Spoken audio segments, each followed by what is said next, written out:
Another day, another podcast. And this particular one is very inspiring because we get to ignite the blue of an extraordinary gentleman in every sense of the word. A man who, just like me, had passion for law, but for some reason, unlike me, he actually went ahead, studied it, did so well. His papers were excellent. He was flying in amazing colors, rainbow colors to be precise. And out of the blue, it seems that his statesmen were telling him something else. And that is everything to do with food. Over the years, he's been able to develop a community that is online that pretty much ventures into the world of personal growth and investment. To some, he's Rogers Bites. To a couple, he's Rogers Balamaga. And I hope I got that right. Yeah, you did. Yeah? Yeah. Balamaga.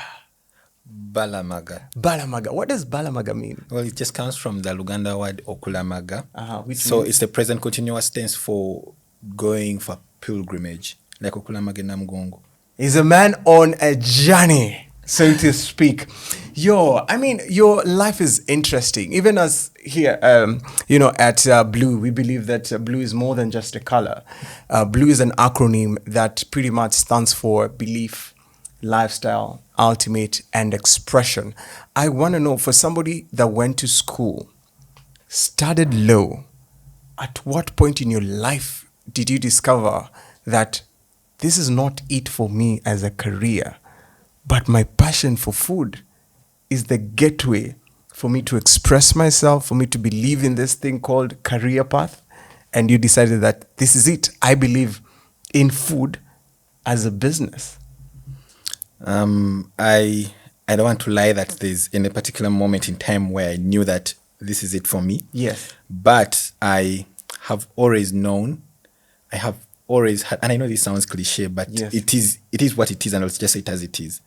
I have always had this belief that I am meant to be more than I see. Right. And this is something that I can trace as far back as my A level, where I first ventured into reading about, but then I was reading about, it came from the book called God's Generals, where they profile different Pentecostal pastors, the likes of Catherine Kuhlman, and the like. Yes. And I got this conviction that I am meant for something bigger than I know now. Yes. I wasn't certain what it is, but I convinced myself that there's something I'm predestined for something big. I hope one day I'll listen to this interview and I say, yes, I think this is starting to mature, because I'm not yet there. Yes. I don't know what that is, but it's something I've always had at the back of my mind. And I didn't feel that dream satisfied in my pursuit of the legal profession. Yeah. Because the last thing I've always wanted to do or be is just another person just another ship in a flock. I want to stand for something that I believe. I want to stand out. Yes. And I am built to pursue that ferociously and with a lot of determination until I see that happen. So I can't trace exactly what moment I knew that, no, this is not it. But I always felt like legal practice is not it for me. And I've gone through different things. There was a time I was convinced it was to be a pastor. There was a time I was convinced it was going to be a professional chess player. Yes. There was a point when I was sure that, much earlier, before all this, I was sure I was supposed to be a doctor. I thought I was going to be a humorist. I had contemplated the life of being a stand-up comedian. There's a time I thought about that. Like Uncle Mark. Yes. Yes. Yeah, because I talk a lot, as people will notice during Yes. this podcast. So, and I because I talk a lot, I ventured into humor writing. Yes. That's what I used to do initially at the beginning of my journey. I was a Yeah. humor writer. So I thought maybe this is it for me. But then as I looked around in the writing space, because my dream has always had the element of making money. Yes. Because that is important also. Very, very important. So I didn't see that. I didn't see any people to look up to and say, I want to be like so and so. Yes. So I realized early enough that this may not be it for me. So in the process, I discovered cooking, coupled with writing. Then I began writing about cooking from a humorous point of view. And then that's how I got a column now back in New Vision as a food writer. So then along the way, that's when this thing started to take shape. Then the belief started to become a reality. And I was like, okay, I think this is it. It's really exciting, even just to listen the passion with which you speak of your parents and your bringing, which leads me to the next question, and it has everything to do with lifestyle. I mean, with such kind of lifestyle that you've lived, how would you say it has shaped your career? And how is lifestyle extremely important in determining your professional growth, your career path, but also in a way, how does it then align with your personal belief? Okay. Yeah. So anyone who knows me knows I have a very humble background. Okay, when I say that, it sounds like now I've reached somewhere that it's something worth pointing out. But I come from a very humble family. Yes. My parents are not very educated. The highest level of education both my parents have is O level. And one of the things they believe in a lot, like most parents really, is education. Yes. And Mama used to do this thing where every time you're going to school, she opens up a book and then she gives you this lecture of every time you flip a page. Question was always in Luganda. Manya ono nyoko, ono chitao. This is your future. So I want you to think about it that way. And that's the mindset we all had growing up, that this is my redemption. This is my next step to, this is my stepping stone to the next level. Because all parents, I believe, you want your children to do better than you. Like, it's like, life is like a race and you have this button. So you run your race and then you hand it over to the next person down the generation. So they did their part. And I had this obligation. I believe that's why she wanted me to become a doctor, because my mom is a nurse. And her dream was to become a doctor. Like, okay, if this is as far as I go, one of my children has to see this through. This baton. Unfortunately, I didn't take the direction that she hoped for me. Yes. But I still made it up in a way by marrying a doctor. So at least she has a doctor. Congratulations. So, that upbringing taught us, one, the values of humility. And that humility I've found to be very helpful in creating networks and relationships with my customers. I'm privileged to have the most kind, generous. I don't even know how I pick out these people. Yeah. But or why they are drawn to me. Maybe somehow I attract people like this. Yeah. I aspire to becoming better every day, to become the best version I can possibly be, and then also be a good inspiration to my children to know that, one, you're not trying to prove a point to anyone, because ultimately no one really cares. People you think are looking up to you and they think you're cool, they're not even looking at you. It's just an image you have in your mind. But then you need to focus that energy into the things that matter the most. What do you want to do? What do you want to achieve? And what impact do you want to leave behind? How do you want to be remembered? Yes. Those are things I'm starting now to think about now. And I think they're important. And I think we need to focus a bit more on them, because that's the thing that I'm looking at now.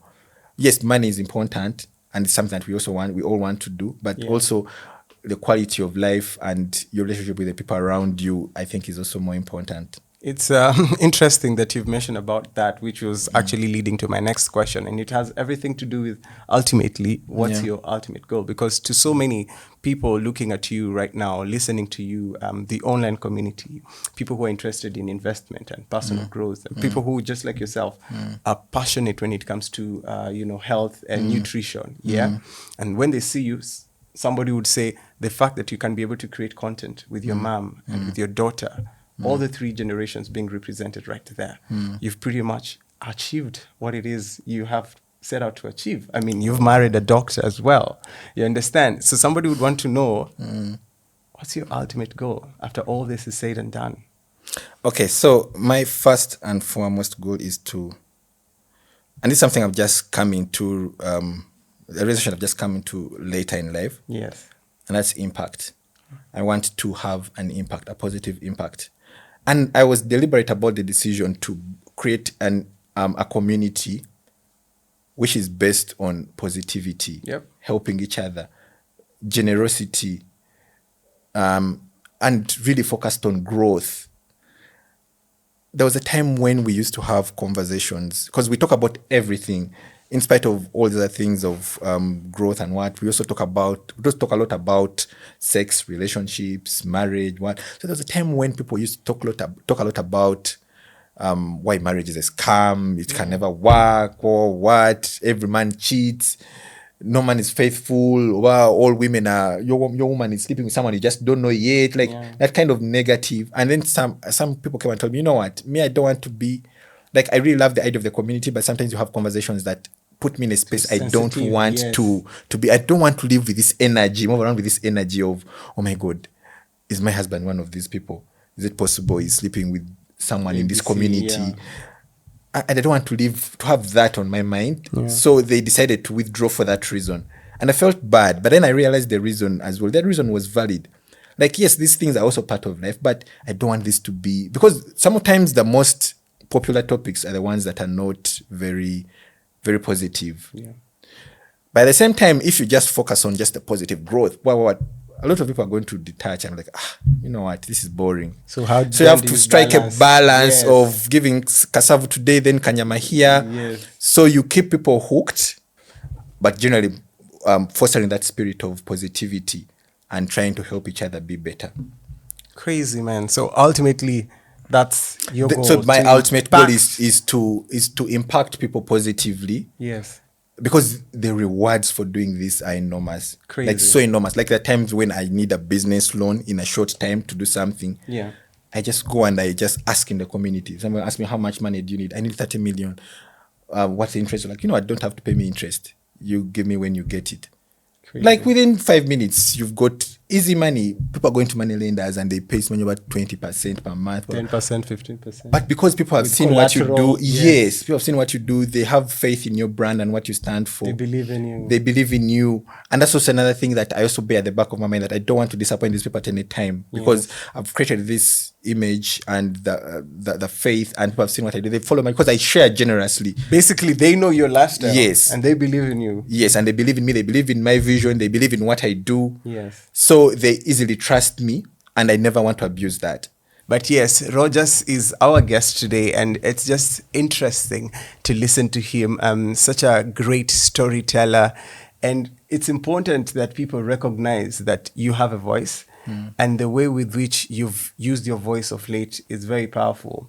From the words you write to the words you speak, a lot of people would say, underlining everything that you are, you're very expressive.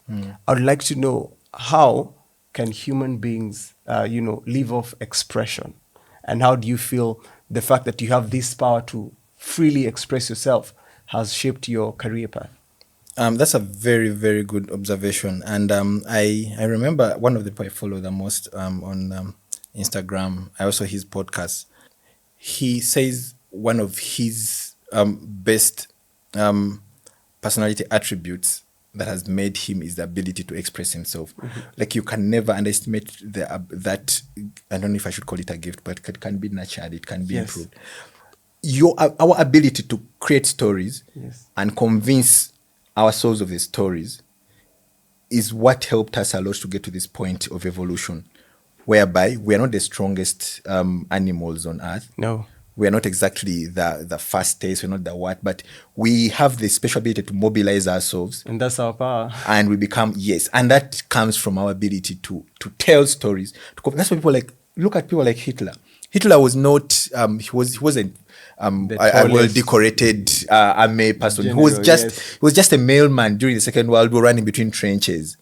But his ability to tell stories and then convince people gave their lives, and a lot of people lost their lives to tens of millions. It's about 50, 70 million people died in the Second World War just because of this one person's ability to tell stories and convince the masses that this is real. So anyone, because personally that's what I do. It's all I do. I just talk. I tell stories. Mostly type them. Yes. Express myself in story form, or not necessarily story, but like talk to people, convince them. And then that's how I also started my business. If I could just make this relationship. Most people, when you want to start a business, you come up with a business plan, raise some capital, then you can start a business, then you maybe put aside the budget for marketing, for what. I didn't have any of that. All I had was followers. People who had been following my story. So one day, a person asked for a recipe for these particular ribs I'd done. I told them that they asked me to cook and deliver. I I told them I am a mighty lawyer. I don't cook for people. I didn't put it that way, but that's what I was saying. Like, I'm a lawyer. I don't cook. That's why I give you the recipe so you can cook for yourself. Yes. But then I sat back and I asked myself that, no, it was like a friend who asked me that, but Roger, what do you have to lose? I thought you left your profession for this. Like, just cook the food and deliver. Like, okay, maybe I'll do this as a one-off. So I tried it and it worked. Yeah. But I started this business not with any pain. And I know this, every time I say this, it sounds like one of those stories. I started this business with a feather. Now I have 10,000 birds. But I didn't start with any capital. Yeah. Because I just went out. I say, okay, now I'm taking orders for these ribs if you like them. If you want to place an order, just hit me up and send your payment in full. The money they sent is what I used to buy the pork. It's what I used to buy the sigiri. It's what I used to buy. Okay, I had a knife and I also had the ingredients. But all the ingredients, the barbecue sauce and everything. Then whatever I had left the following week is what I used to buy other things, and then people kept paying. Then along that way, the business began to grow. I began to buy more equipment. Orders. I got now a bigger house. I began to buy, build kitchens, doing what? But it wasn't with any capital. But the capital I had was social capital. And you raise social capital by your ability to express yourself. When people find your stories relevant, when people find value in what you speak, when they find it relatable, yes, then they would easily trust you and then they would follow you. And in the process, you can make money out of that. And more importantly, you can impact lives. When we say blue is a mindset, when you say blue is an attitude, blue is a lifestyle, this is exactly what we mean. For a man like Rogers here, just listening to how your journey has been and how you've been able to believe your lifestyle, your ultimate goal, and the fact that you have so much passion in how you express yourself gives me so much joy. Thank you. I only know for a fact that there are so many people watching and they're inspired, by your journey. And most of them are like, yo, man, the way you've ignited your passion, they would want to ignite their blue as well. What would you tell that, boy, that little girl out there that wants to feel the kind of shoes that you've been able to walk in? Find something that has the potential to pay, but you also have to be passionate about it. Crazy. Because that passion is what is going to take you through those moments where it is impractical. So I would advise them, if you have that one thing, if you can trace it, that gives you so much fulfillment and satisfaction, nurture it. Don't quit your job and run towards it. Do it alongside what you do. Yeah. Give it time. Let it grow. Let the legs become firm. When they're firm enough, then maybe you can make that decision to make the jump if you have to. Man, Rogers, I can listen to you over and over and over again. Thank you so much for spending time to speak to us. Thank you for having me. I know there are a lot of people who are watching right now. They want to go and look at your recipes and, just follow you up on social media. Where can they go at?